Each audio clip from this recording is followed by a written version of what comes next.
So there we go. You should see my RV Electric lithium battery bases, right? Yes.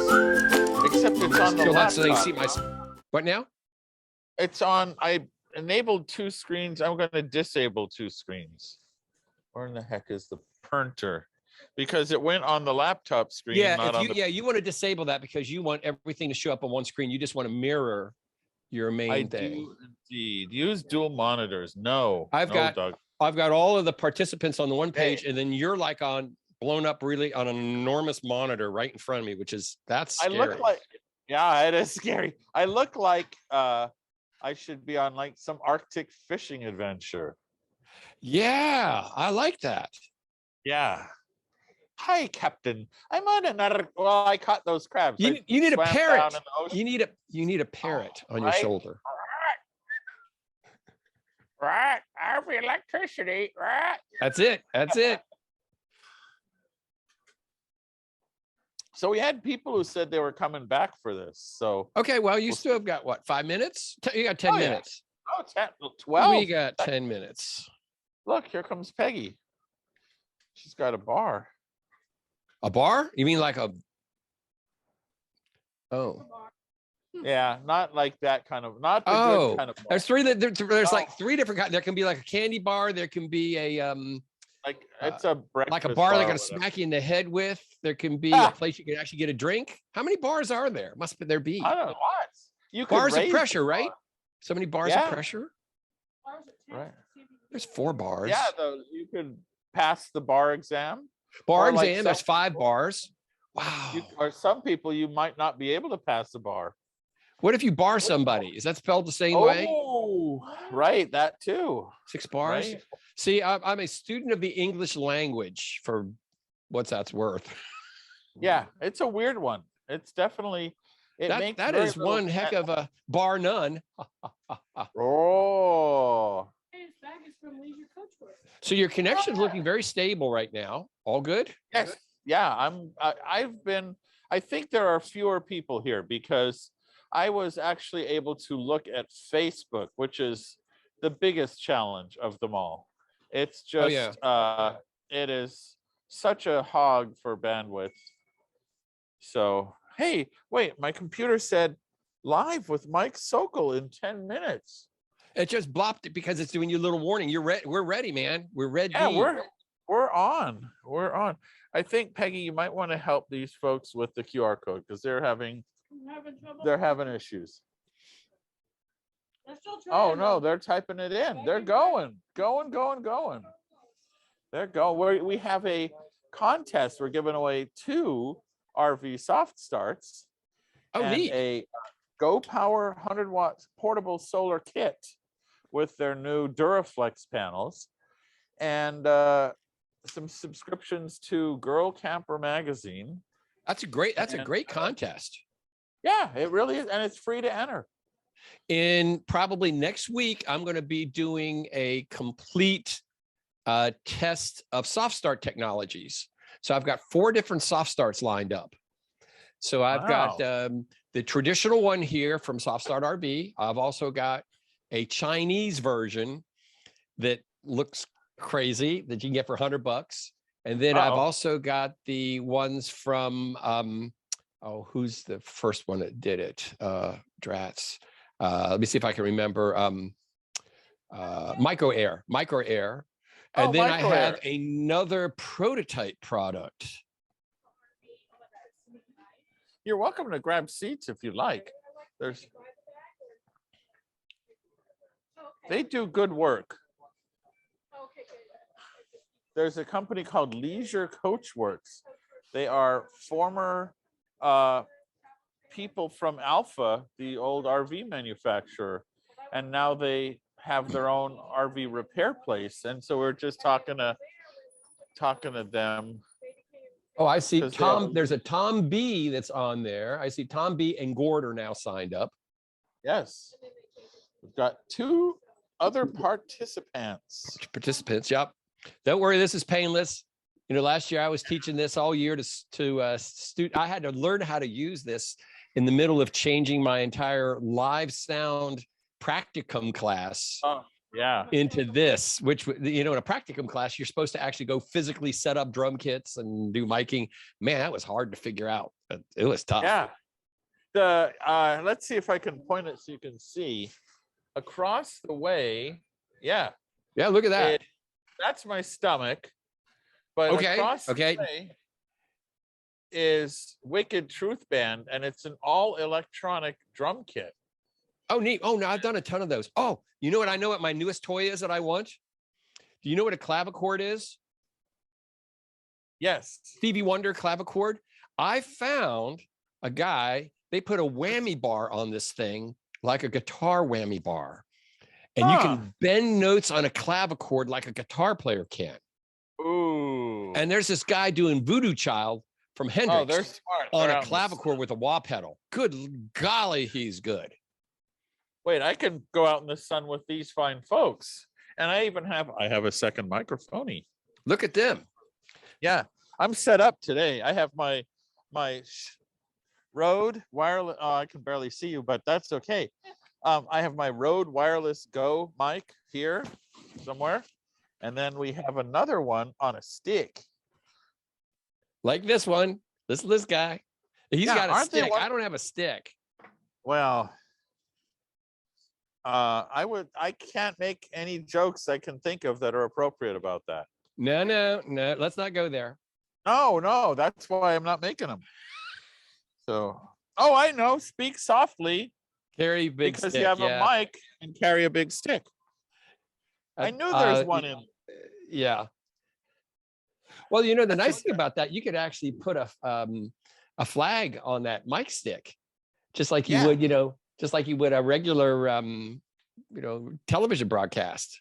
They make a big deal out of having those little, those little things that fit on there. That show you the mic flags, or whoever the heck you are, a flag. It's funny. Many moons ago, in a different life for old Tony, I was looking for those mic flags all over the internet. And I lived in Southern California. I just went to Burbank. There were stores that had tons of them because the TV industry. I think I forgot one for my son because he was doing video podcasts and such. And you can get one that's got like clear inlays on it that you can just stick your own, your own little stuff in them. So you don't have to have them pre-printed for, whatever, the Mike and Tony show, let's call it. Right. That wouldn't be so bad. That'd be fun.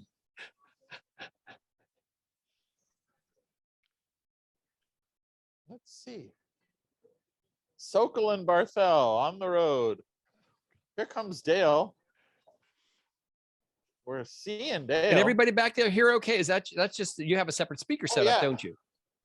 Yeah, I have my. No, because there's a TV right there that we're trying to watch. It's not sunny. Okay, so we've got Dale and Gord and Tom B. This is like, and Karen is showing up. Look at this. Wow, we're getting an audience. Well, that was miserable. Yeah.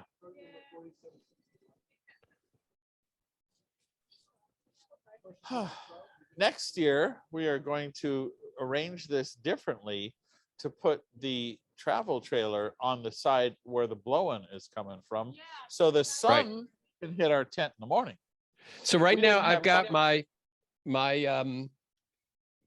atomic clock running right now on my phone, which is accurate down to a couple of nanoseconds, just so you guys know.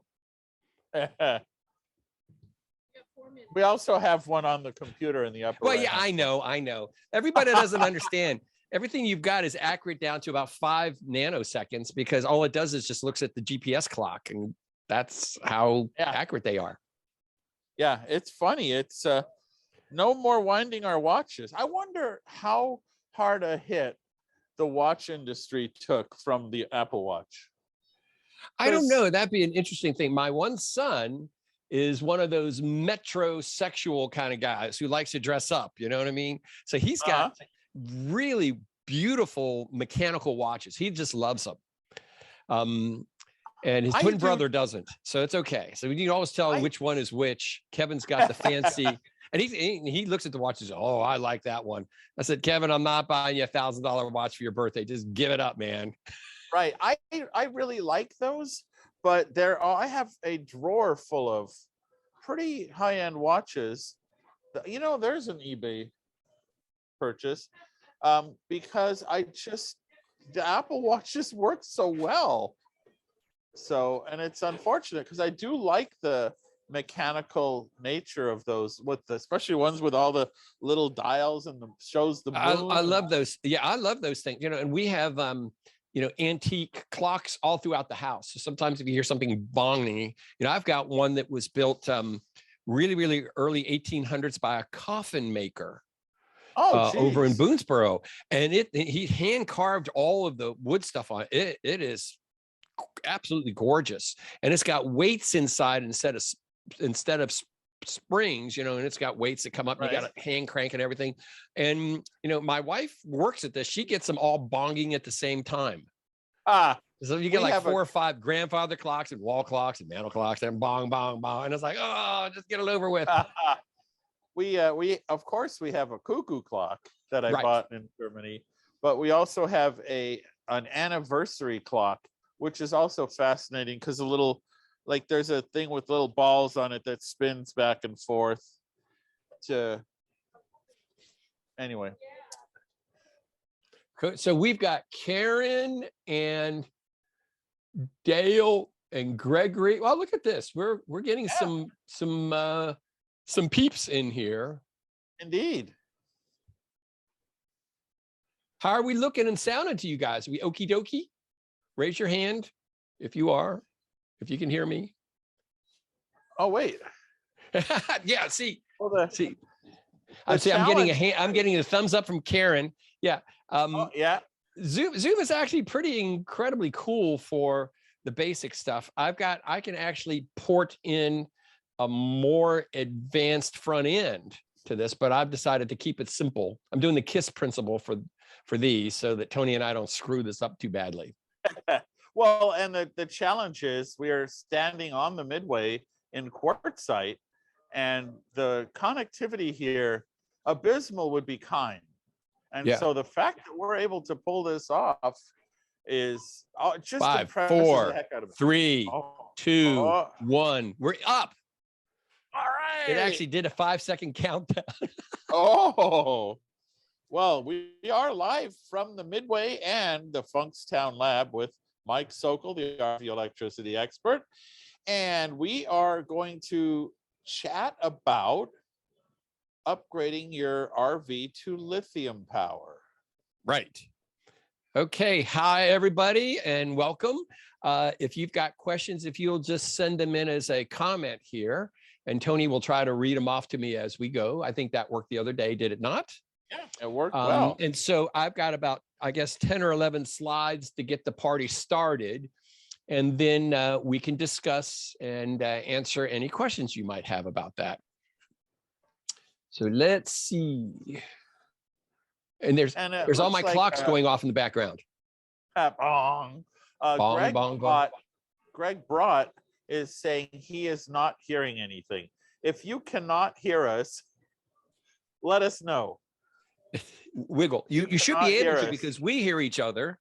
Yeah, right? I hear me and I hear Mike and the audience here. We have 2 fine folks in the audience here, and I believe they can hear unless they're wave at us if you hear. Okay, so I'm going to go ahead and set up. Oh. There we go. Ditch the 40-minute limit. There we go. Now we should be on the RV electricity PowerPoint, correct? Tony? Oh, yeah. Sorry, I'm getting some a soda water. Oh, okay. I'm looking, I'm going, because now everything just switched. I've got multiple screens set up, so everything just switched back and forth, and that's okay. All good. Okay, so, and my buddy Domino has just visited, my tuxedo cat. So if he jumps in the middle of this, we have to put up with cats. That's how it works. Okay.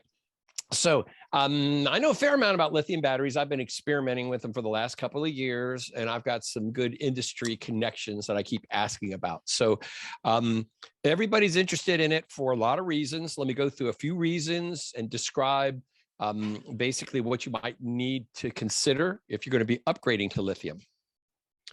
So again, this is all comes down to your own, what your own needs are. If all you are is plugged into shore power all the time, you really do not need to invest in a lithium battery, because whatever you have for flooded cell or AGM will be absolutely fine.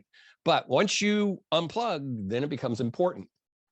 And so, and the key here is, even though flooded cell batteries, what we call, flooded lead acid FLAs, they are in fact the cheapest to buy initially, but lithium batteries will cost you less in the long run, because you can recharge those things a couple of thousand times easily. And flooded cell and AGM batteries, they should only be discharged down to around 50% of their amp hour capacity. Whereas lithium batteries, all the modern ones, can be discharged down to 0% state of charge without any damage. So basically the same amp hour battery gives you twice as much energy to use. So for example, let's see, wait a minute, I got somebody yapping. I'm going to mute. I'm muting everybody. I'm not going to mute you, Tony. Well, that was me. I said they're lighter too. And they are lighter. Exactly right. They are much lighter. So yeah, about a third of the weight anyway. Yeah, especially if you have tongue weight issues, it can be helpful. Exactly. So with a nominal 100 amp hour lead acid battery can really only provide 50 amp hours of stored energy. That's 50% to state of charge before you start wrecking it. And so 50 amp hours times 12 volts is equal to 600 watt hours. So you could turn on something that was 60 watts for say 10 hours kind of a thing, or something that was 10 watts for say 60 hours, anything that multiplies up to that. Now, as you start getting really high current draws out of them, that starts plummeting, but that's the basic idea. Whereas a 100 amp hour lithium battery right out of the box, it will in fact give you a full 100 amp hours of stored energy. So all you got to do is multiply 100 amp hours times 12 volts. You get a nominal 1,200 watt hours, so twice as much usable energy out of a lithium battery compared to a flooded lead acid or an AGM. Oh, did I just do something? There it is. Okay, can I use my existing charger? The key here is to really do this properly. You should match your charger to the battery chemistry for the best performance. And so here's a couple of things. First off, flooded lead acid, FLA batteries, they need to limit the charging current to maybe 10 to 20% of the amp hour capacity. So if you have a 100 amp hour battery, a lead acid battery, you don't want to charge it much more than 10% of that. So 10% of 100 amp hours would be around 10 amps. So 10, 12, maybe 20 amps at most, but no more than that, or it'll just start destroying the battery. But many of the lithium batteries can be charged up to 100% of their amp hour capacity. So that means if I have I've got a 100 amp hour lithium battery right here, and it charges at 80 amps, 80%, man, it wants to roll. I know some of the other ones that I've read about that I have not experimented with are rated for 100%. So a 100 amp hour lithium battery would be, well, you could charge it at 100 amps and it would charge in an hour, right? Instead of the 8 or 10 hours that you might need. So again, lead acid chargers could take 5 to 10 hours to completely recharge your lithium battery. Whereas if you had a lithium battery and the proper charger on it, it could recharge it in about an hour, maybe 2. So one of the things that's really interesting, lithium batteries need a charger that can go higher. They need to reach 14.6 volts to completely charge them to 100% SOC, so state of charge. However, the lead acid batch rated charger in your RV will not reach 14.6 volts unless it has a lithium setting. So it will generally only charge a lithium battery to around 80% state of charge. So basically all that money you just spent on your lithium battery, 20% of that will be not usable. You'll never get to that. Now, you could top it off with solar panels, and there's a few tricks that you can do. But if you just want it to be turnkey and not worry about it, you really need a new charger. And the other thing, I get this all the time. You cannot connect a lithium battery in parallel with one of your existing flooded lead acid or AGM battery. It's just a bad idea. It's not going to work. It'll burn things up. Now, there are a few charging dangers that you have to watch out for. So flooded lead acid chargers sometimes have a thing called desulfation mode. And it does this like a 15, 16 volt peak pulse every few seconds that knocks off the extra sulfation on the plates of a lead acid battery. That will destroy many lithium iron batteries. And by the way, they are lithium iron phosphate batteries. They are not standard lithium ion like in your phone. They use a completely different chemistry. They are safe. They will not catch on fire and have a runaway thing. Another thing you do not want to do is connect your lithium battery directly to your vehicle alternator. So first, the vehicle alternator will not develop a high enough voltage to fully charge it. And the high current it's trying to draw can burn out the alternator. And I had a guy burn out the alternator in his brand new Sprinter doing this. And I forget what I had a Sprinter. I think the alternator on the Sprinter was like $1,200. Yeah, he was not happy. So you really don't want to hook them up directly. And another thing, lithium batteries cannot be charged in cold temps. So once they get down towards freezing, they generally have, many of them have internal heaters built right inside of the battery to warm them up first. And they've got their own battery management controller to lock it out.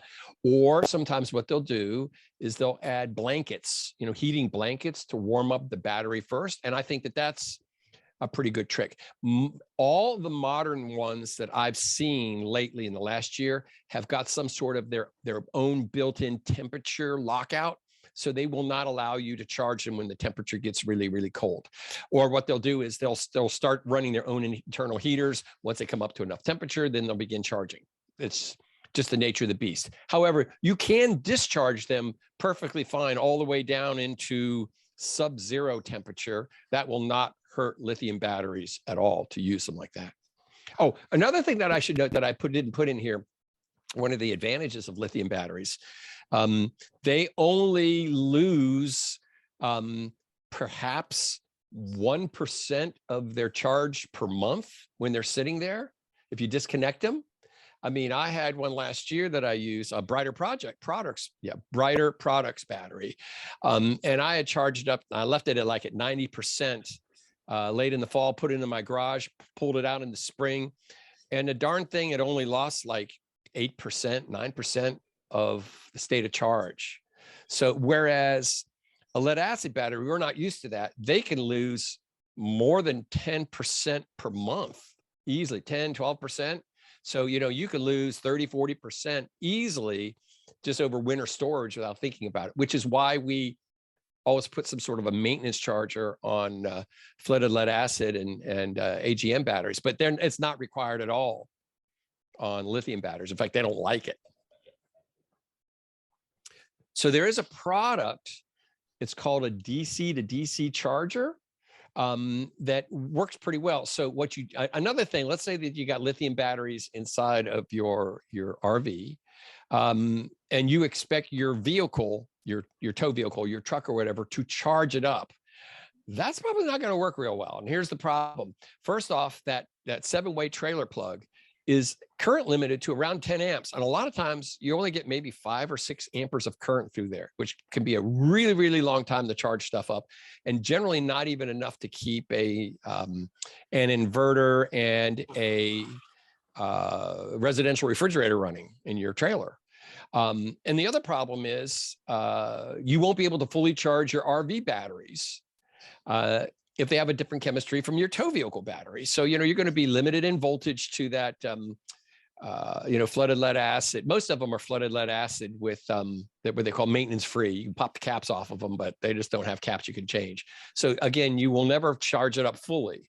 However, if you were to hook this up directly to the alternator, let's say in your Sprinter or whatever, it will then burn up your alternator. Blah. So you can get this thing is called a DC to DC charger.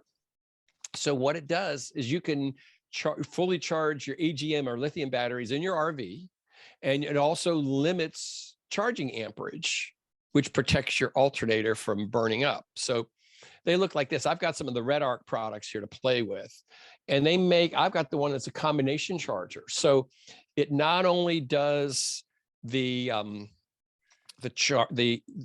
you would need if you were going to hook this up, let's say from a pickup truck or whatever your tow vehicle is to your RV, you would have something like a huge thing called an Anderson connector. And what that would do is allow you to charge, you can put a 150 amp, 200 amp connector in there and run some, 1/0 cable back. And it can actually, depending on how big of a charger you want, you could actually you can send 40 or 60 amps from your vehicle alternator through this extra connection, but it's never going to work from your little 7-way. The Red Arc stuff that I've played with also has an additional secondary input for solar panels. So it's a combination solar panel charge controller, and it also charges up your RV from your alternator all at the same time. And I think that's a really, really good system. In fact, that's the only way to really charge us on the road. Now, one thing that I will note, I've not put any slides on this because this is just a basic starter thing. If I have a lithium battery charging at 80 amps, how many amps do I need from my from my shore power cord or from a generator to charge that? Does anyone have any guesses? What do you think, Tony? Look at him running up. What? Yeah. Oh, I was talking to Peggy. I admit. That's right. Did you get the chewing gum out of your mouth? Get the chewing gum out of your mouth. So here's the point. I've had a number of readers that go through this, and they say, well, that's an 80 amp charger, and I am only plugged into a 50 amp pedestal. So 80 amps at 12 volts is going to equal to 1/10 of that at 120 volts.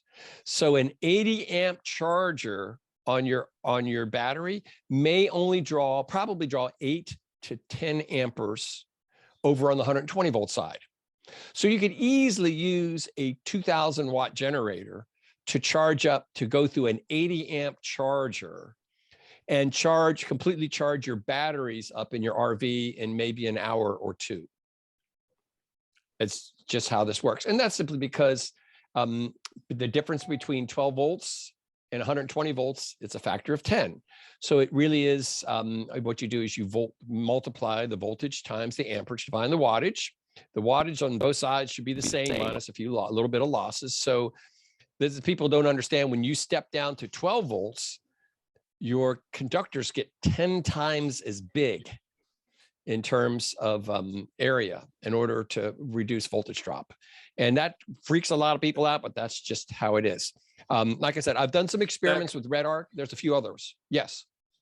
That's like that Winnebago, that new electric Winnebago, all the internal voltage on it is 360, including the air conditioner, which makes me go, don't touch that. Well, you want to be really, really careful with DC stuff. In some ways, high voltage DC is safer than AC. 60 hertz AC is exactly the right frequency to disrupt your heart and put it into fibrillation. I shocked and knocked myself out when I was a kid, like 20 couple years old, by getting my hands across a 600 volt DC power supply. And it was not fun. And that's the same voltages and capacitance that they use in defibrillators. So I stopped and restarted my heart by myself, that's why you now live. That's why you now live in the no shock zone. Yeah, I live in the no shock zone. Exactly right. And it knocked me back into the corner. I mean, that's all I remember. And then I woke up I don't know how long later, and I felt like I've been kicked down a flight of steps because every single muscle in my body contracted. But if it would have been AC, I'm sure I would have been dead. But DC, it just restarted my heart. Now, I'm not recommending this as a fun go-to project here. Kids, don't try this at home. But it is, in fact, one of those things. This is why I'm so adamant about safety. I know a lot about this. Now, let's talk a few minutes about new charger technology. So, I've been doing a bunch of work with the guys over at Progressive Dynamics, not to be confused with Progressive Industries. Progressive Industries are the guys that make the surge protectors. Progressive Dynamics make all of the chargers and load centers and such. So a couple of things. So I've had a few discussions. So the latest lithium chargers only have 2 stages. They have a charge mode and an idle mode. They don't have any of this makeup charge and trickle charge and maintenance charge. They don't have any of those things. They're on or off. So basically, when they call for a charge, they flip on to 14.6 volts. And some of the newest ones have up to 80 amps to charge while they're doing that. Then once they've decided that that's good enough, they flip down to idle mode and they're putting out like 13.6 volts. And that's what you provide your the DC power to your RV electrical system. And that's all they do. That's all. Now, these are lithium only chargers. They will not work with any other kind of battery. They would burn up anything else you put in them. But I found that Progressive Dynamics, they've got their newest deck chargers. And that would be the ones down here that just bolt down. They've got them now available up to 80 amps of charging current. And in fact, these guys, I know that they've got some out in production. They're having a little trouble keeping up with all the orders. So that's what I'm saying. They'll soon be available at a source near you with up to 80 amperes of charging current. So now, what if you have an existing load center that you would like to change out and make it lithium? So Progressive Dynamics, they're also offering drop-in replacement lithium chargers. So you can pull the modules out of one of their earlier load centers and just drop in the new module, and now it's a full lithium charger. And they also said they're starting to make these drop-in replacements for load centers from other manufacturers. So let's say that you've got some other brand unit out there. They may be making one for you that you could just drop in and replace. So you don't have to replace the entire load center and circuit breakers and all that other stuff. You just pull the module out, drop in a lithium version. So here's a little thing, designed to meet stringent voltages required. These guys do a really great job at this, and it's engineered for power hungry applications. So now I know that they say the shipping, the 30 and the 45, and I think the 60 amp units right now, I know that they had said that some of the 80s are out, but it's hard. I would guess by spring, they'd probably be out. And they're set to charge to 14.6 volts. And they've also got 25 and 40 amp units for 28.55. So some people are running 24 volt systems. And as Tony had alluded to, higher voltages means smaller wiring. So a number of the RVs out there that I know of are running 48 volts house battery systems, just because it reduces the amount of copper that you've got. And then one of the things for people who don't know where that is, if you open your fuse box on most RVs, it's a component of that. And it's actually it's just a screwdriver job to replace it. Right. It's very simple. And it's much easier if you don't have to replace the entire load center. If you can just replace the charging module, I think that's going to be a real game changer. So there we go. If you want more information, I show up any place you go. I'm on hundreds and hundreds of forums. You just look for Mike Sokol. My normal handle is JM Sokol, as in John Michael. Don't tell anybody that. Only nuns and cops call me John. Because, I had 12 years of parochial school. John. On the forums, you'll find me as that. You can email me directly, mike@noshockzone.org. I got a ton of my stuff. All my articles end up on rvtravel.com. And I do a normal Saturday and Monday column there. A lot of my stuff also shows up on rvelectricity.com, which I'm just using as a holding space for older articles, because I've got hundreds and hundreds and hundreds of articles. I think I've got 600 and some articles just over at on RV travel. On Facebook, I have the RV electricity group, which I have something like 18,500 members on that. I also have something called Go Green RV for my Facebook group, and we're studying everything we can on alternative energy for RVs in terms of, you know, electric RVs that push themselves, push your car down the road, which is neat. And I've got YouTube channels, RV Electricity and Go Green RV are my YouTube channels, and I put a bunch of stuff up. And I know some of this stuff looks like it's really, really technical, and admittedly it is, but the fact of the matter is that it is, I'm just changing my, there we go. The fact of the matter is this stuff's pretty straightforward in terms of, you know, how this works for, you know, for most electrical stuff. Okay, so let's see if we have any questions here. And any questions from our audience? Nope. Does no one want to ask me a Not question? Drag somebody in here. Ask him ask me how my crab cake sandwich was. Oh, right. Well, and here's something that you know, I look more at the base, the sort of low end of this, as what do the average person think when you upgrade to lithium? Let's say you have a travel trailer and you just drop in a lithium battery. Your little meter, you know, that push button meter on the control panel there will show full, dead. Boom. Right. Yeah, they're meaningless. Yeah. So that's another Right. thing you need to upgrade somehow, because they lithium batteries have what we call really flat discharge curve. They just keep going and then they go boom and drop out. Yep. Gregory Brott had a really good question. When it comes to batteries, does a brand name matter? I think so. And even though a lot of them get the cells from the same place, the battery management controller and those kind of things are important. So I think you want to get something from a name brand company. I've got guys that are buying, you can buy the cells from a Chinese import place. I mean, you can buy these from like Alibaba and try to build your own and put your own battery management controller in, all this stuff together because you're trying to save a few $100. But man, I would not do that, because of all of the extra testing and calibration and everything that you really need to do to build a quality product. And remember, if I don't want to do it, you don't want to do it.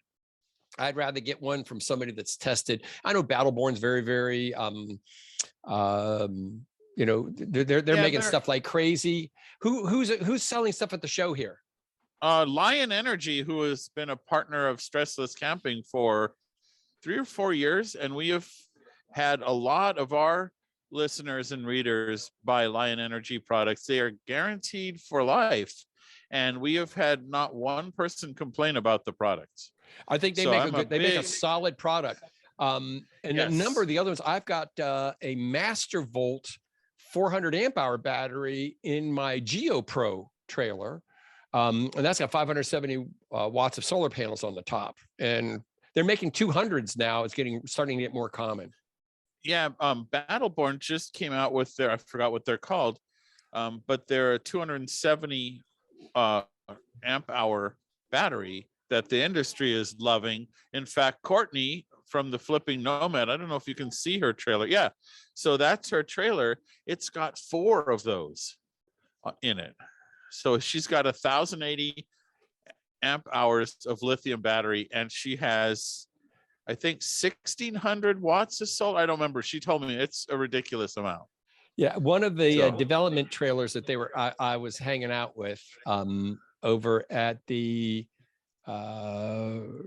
Frog Rally, they had 4 of those big 400 amp hour batteries connected together. So that's what, 1,600, and I don't know, you know, some 1,200, 1,600 watts of solar panel, whatever on the top. And it was just crazy. I mean, now you could run air conditioners for hours and hours. Oh yeah, or something like that. Courtney says she can run her air conditioners for about 12 hours. Now, Bill Ellis asked, I have a 2020 travel trailer with a 30 amp service. Where do I start with determining what updates need to be made if changing from flooded lead acid to lithium? Okay, well, the first thing, you know, if we've got a lot of guys over on RV Electricity group that can help with that. But what you're going to want to do is take pictures of what you've got. You need to know what you have for existing load center and existing charger. And you also need to see how big the wiring is. So for instance, you may have to really upgrade and go to much heavier conductors if you're going to go to a lithium battery. And you're also going to, at that time, consider what you have for an inverter charger in this system. So, I hate to say it, you've already spent a lot of money on the batteries. You may be spending a few more dollars if you want this to work properly. But if you take pictures of everything and note it and go to my Facebook group and pose that question. I've got some guys that are really quite good at this. And my moderators on there, every single one of these guys are some sort of electrical engineer or master electrician or, whatever. I mean, I got some really, really great people on there. We keep everybody in line. So one thing I will guarantee you, nobody's going to yell at you and tell you you're stupid, because as soon as somebody tries that, I hate to say it, I'm an adjunct professor. I treat this like my classroom over on that group. If anybody gets out of line, I boot them out of class. Boom, they're gone. So this is not like a standard Facebook thing where everybody's going to call you an idiot. That might happen once, but then those guys are gone. Right, Tony? That's right. And one of the things to Bill, there are so many variables in that question because some RV companies now are including charge controllers that will allow you to operate lithium, and oftentimes it's just a flick of a switch. Right. And others are still using the more basic more charge vintage controlling. stuff. Yeah. And you can look on it. If it's got a little thing that says, if it says lead or Li, if it says, Li or FLA, flooded lead acid, or maybe it says AGM. If it's got a thing that says Li, lithium, you're going to want to double check with the manufacturer, whoever it is, and just confirm that. But if you're trying to get the best performance out of your lithium purchase, you're going to want to have a lithium charge controller. And you also want to make sure you don't overheat the alternator in your tow vehicle. Yeah, again, that's the everybody says, well, I've got a 200 amp alternator, and I'm going, buddy, you don't understand. Your vehicle is going to use other stuff too, and it's not, these batteries will use this continuously. One of the things that one of the guys at Progressive Dynamics told me, they said, we're seeing last year people were putting in a single lithium. Now they're putting in 2 or 4 or more lithium batteries because they're loving this idea. And I got to tell you, they are what, a third of the weight of a lead acid? Yeah, maybe by the time you consider the amp hour capacity, a quarter or less than the weight of equivalent lead acids. Well, and the other thing, I saw a study out of England about alternators, and the problem is, part of the problem is, when you're on the highway, your truck usually shifts into the top gear, which means the engine is turning more slowly. So is the alternator, and it means the fan in the alternator that cools it is turning more slowly. And that's what, it's still a high demand, but there's lower cooling. Right. And the newest vehicles, what they've done is they have it called intelligent alternators, that once they've determined that your car battery is fully charged, they start reducing the voltage down even further. One other thing that I should note, because I just found this out last night. If you have solar panels that are also connected up to your battery, and you have one of these new 2-stage chargers on it, the solar panel may only be providing 2 or 3 amperes at like 14.5 volts or whatever. What will happen is the big charger will just shut down and think that the battery is fully charged because the solar panels are interfering with it. So there's a pendant controller that you can get for the Progressive Dynamic ones. You can say, I want to override the solar stuff for the next hour or whatever. You just touch the button, and then it'll actually then charge at 40 or 60 or whatever amps at that stuff. So another thing, who knew, right? Yeah, so this is why, in my daily RV reviews, also on rvtravel.com, I have really been impressed that Keystone. Oh, no, that's right. The audience can't hear me. Peggy just turned me. That Keystone has been including a full solar system and lithium compatible charge controller in every trailer they make, from the cheapest Springdale up to a big Montana. They really have stepped up. Right. I think you're going to see more of the manufacturers embracing this. I will note now. Here's another thing that's interesting about lithiums. I have not tried this yet, but if you take a standard lead acid battery and you drop a wrench across it, it'll weld itself on there and turn cherry red and do horrible things. And if you get your wedding ring in the middle of it, it will do horrible things to your wedding ring. But apparently, most all of these lithiums, and I've not tried this, they said if you drop a wrench across them, the battery management controller will just shut down the power, and you've got to reset it. Again, I'm a little scared to do the battery short circuit wrench challenge. I don't go doing this. But, no, but you know, if I get to one of these manufacturers in their lab, I may get to show me this, right?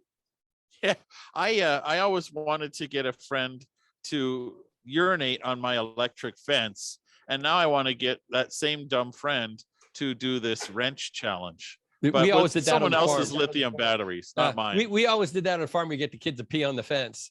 I rode a bicycle through an electric fence one time. It was charged. And that could also explain some of the craziness. It only hurt for a second or two. Bloop, bloop, bloop. Yeah.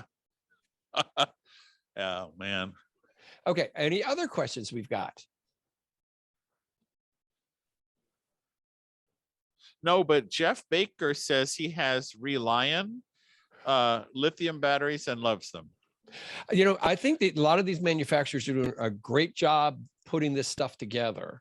And this is, again, you know, part of my Go Green RV stuff. And I think the future of the industry is boondocking, because so many campgrounds are full to the max.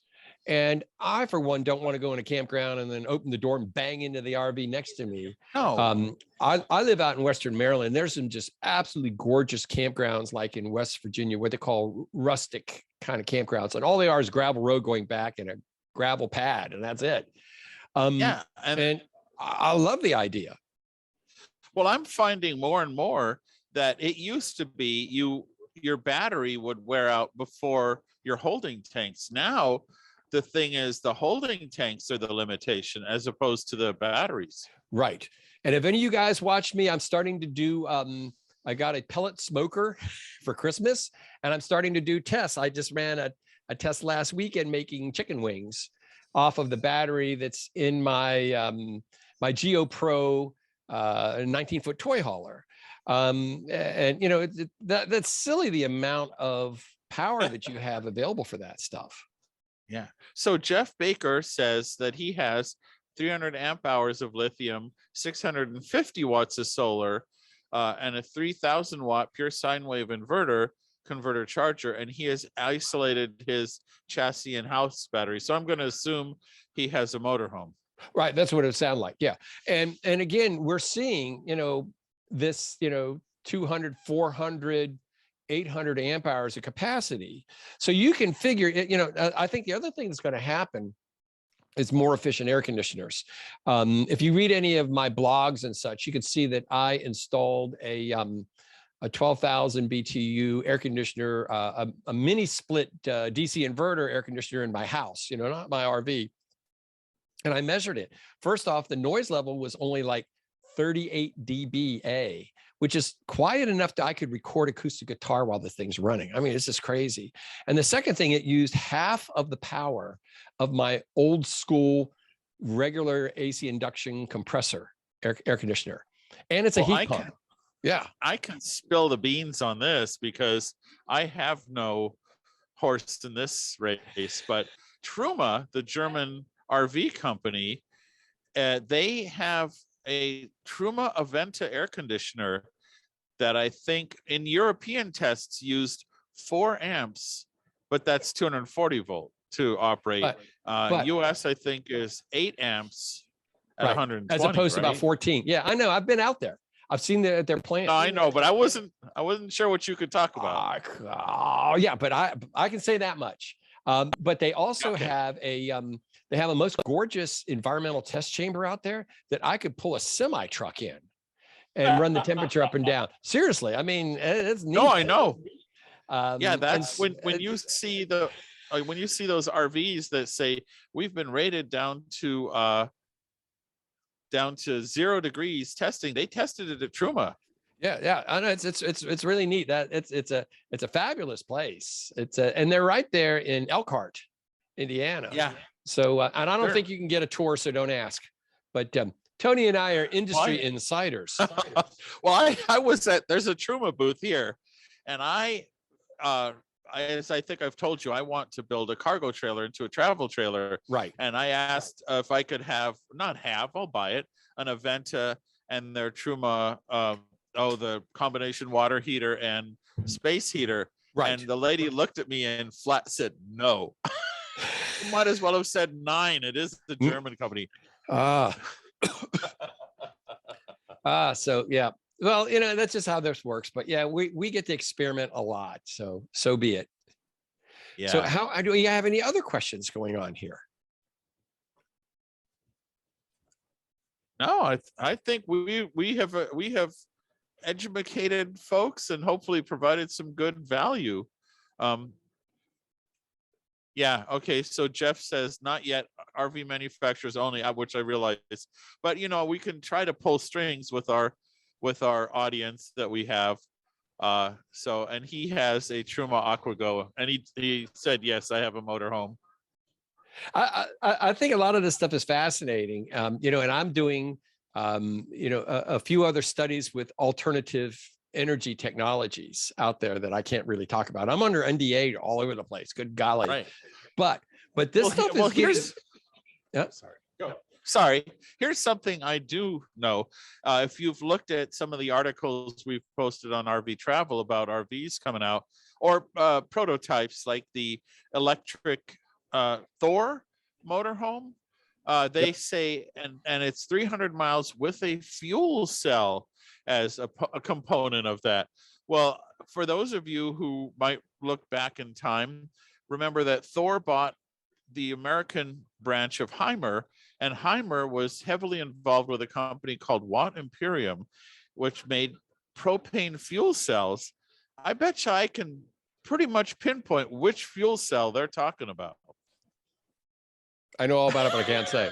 I know you can't, but I can tell you what I know. But this is fascinating stuff. So we don't have to rely strictly on battery power. There's going to be alternatives out there to this, and I really do like the idea of camping out in the woods. It's just a lot more fun, or on the lake, or on the beach, or wherever you've got it. So much more relaxing. And so anything that we can do to stay out there longer, and you kind of think of this as kind of extended tailgating.